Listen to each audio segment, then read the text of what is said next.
Assalamualaikum warahmatullahi wabarakatuh. Nama saya Bibit Nur Hopipah dari Universitas Pamulang.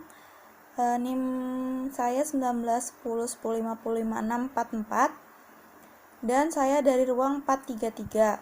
Di sini saya akan mempresentasikan sebuah PowerPoint dari tugas mata kuliah manajemen sumber daya manusia, di mana PowerPoint saya ini berjudul rekrutmen atau penarikan tenaga kerja. Langsung saja saya akan mempresentasikannya.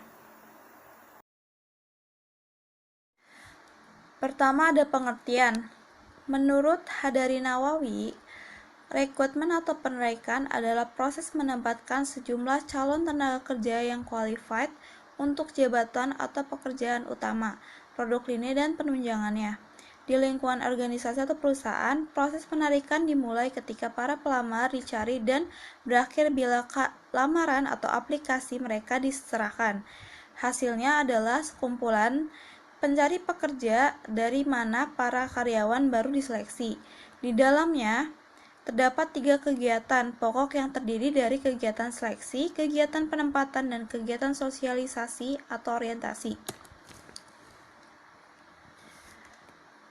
Kegiatan seleksi adalah proses penempatan keputusan dalam menerima, mengupah, atau tidak menerima atau tidak mengupah setelah mempertimbangkan setiap pelamar atau calon untuk suatu pekerjaan atau jabatan. Yang kedua ada kegiatan penempatan. Kegiatan ini penempatan adalah penugasan seorang pekerja pada suatu jabatan atau unit kerja di lingkungan suatu organisasi atau perusahaan. Yang ketiga, kegiatan sosialisasi atau orientasi.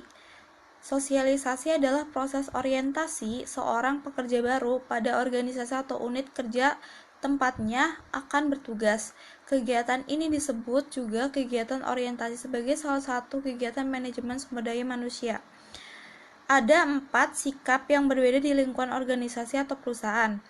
Dalam melakukan rekrutmen, keempat sikap itu adalah: yang pertama, sikap pasif tanpa diskriminatif. Yang kedua, rekrutmen berdasarkan perbedaan. Yang ketiga, rekrutmen berdasarkan prioritas. Dan yang terakhir, rekrutmen berdasarkan dengan penjatahan.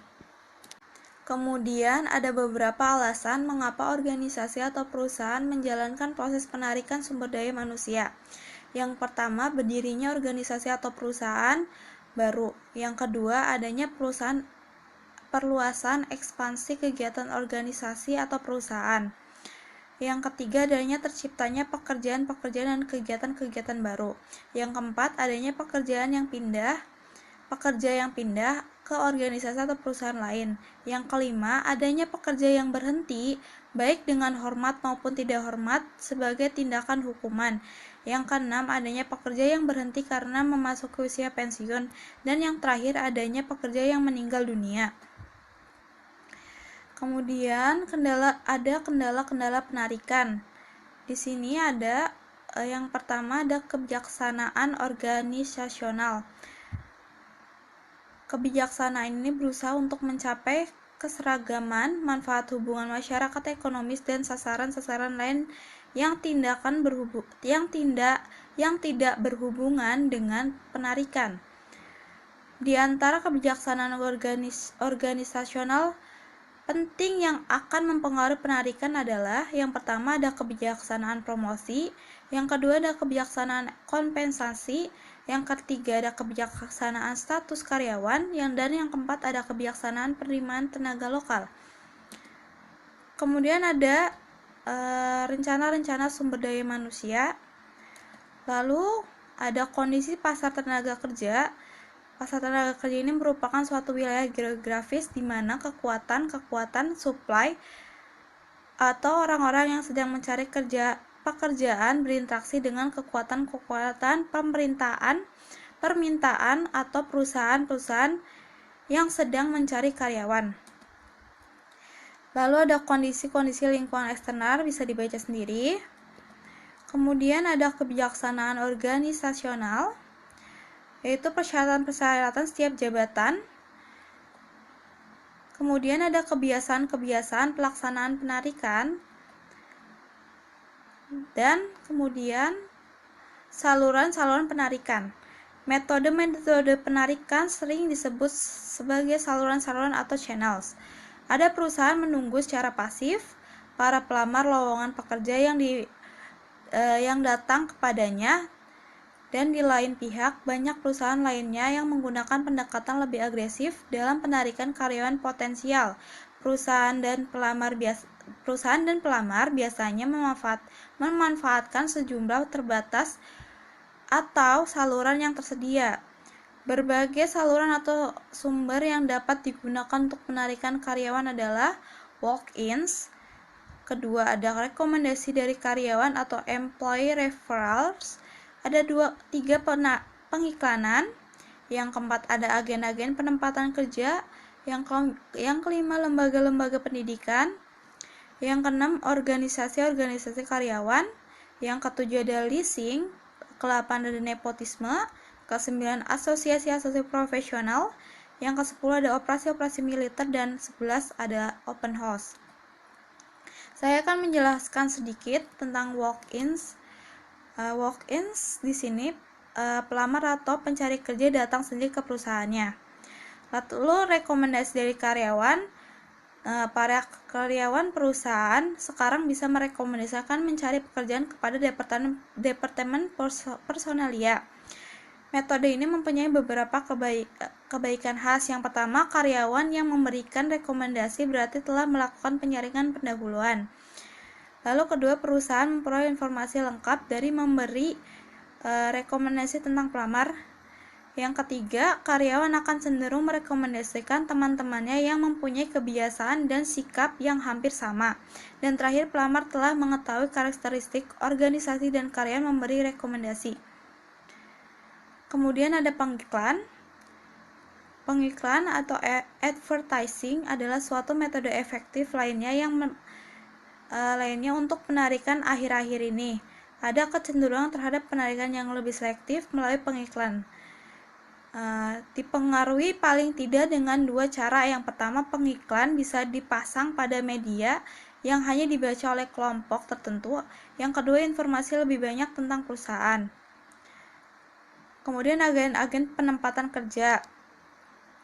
Penarikan tenaga kerja juga dapat dilakukan melalui agen-agen penempatan tenaga kerja baik pemerintah maupun swasta. Setiap pemerintah biasanya mempunyai kantor penempatan tenaga kerja di Indonesia, dan kantor-kantor penempatannya ada di seluruh daerah dan dikelola oleh masing-masing kantor wilayah Kementerian Tenaga Kerja. Kantor-kantor ini berfungsi menyalurkan kebutuhan lowongan pekerja dan pencari pekerja. Kemudian ada lembaga-lembaga pendidikan. Pekerjaan-pekerjaan dalam perusahaan menjadi semakin teknis dan kompleks sehingga perusahaan makin memerlukan para sarjana dan lulusan pendidikan tinggi. Sebagai konsekuensinya, banyak perusahaan melakukan usaha-usaha khusus untuk membina dan memelihara hubungan konstruktif dengan lembaga-lembaga pendidikan.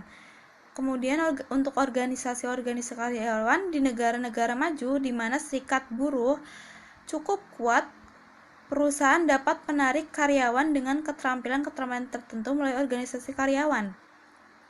Kemudian ada leasing. Untuk menyesuaikan dengan fluktuasi kebutuhan personalia jangka pendek, perusahaan bisa menarik karyawan honorer yang dibayar secara harian atau per jam. Praktek ini telah banyak bermanfaat bagi bidang-bidang tertentu.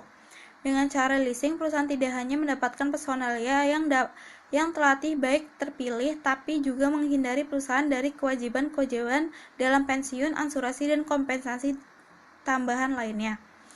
Ada nepotisme. Nepotisme adalah penarikan anggota keluarga, merupakan komponen program penarikan yang tak dapat dielakkan dalam perusahaan-perusahaan perorangan atau keluarga. Kebijaksanaan seperti ini tidak berkaitan dengan penarikan atas dasar kecakapan, tetapi berdasarkan kepentingan dan kesetiaan pada perusahaan. Asosiasi profesional. Berbagai asosiasi profesional seperti Kadin, IWAPI, HIPMI, dan IEI dan sebagainya dapat berfungsi sebagai sumber penarikan. Organisasi-organisasi tersebut mungkin menyelenggarakan kegiatan-kegiatan penempatan untuk membantu para profesional mendapatkan pekerjaan. 10. Operasi militer. Banyak personalia terlatih berasal dari dinas militer yang telah habis masa tugasnya dan menjadi veteran. Mereka biasanya mempunyai keterampilan yang dapat diandalkan dalam bidang tertentu, seperti biasanya sebagai mekanik, pilot, atau tentu saja dalam penjagaan keamanan. Perusahaan yang memerlukan keterampilan tersebut dapat memanfaatkan para veteran. Yang terakhir ada open house. Suatu teknik penarikan yang relatif baru adalah penyelenggaraan open house.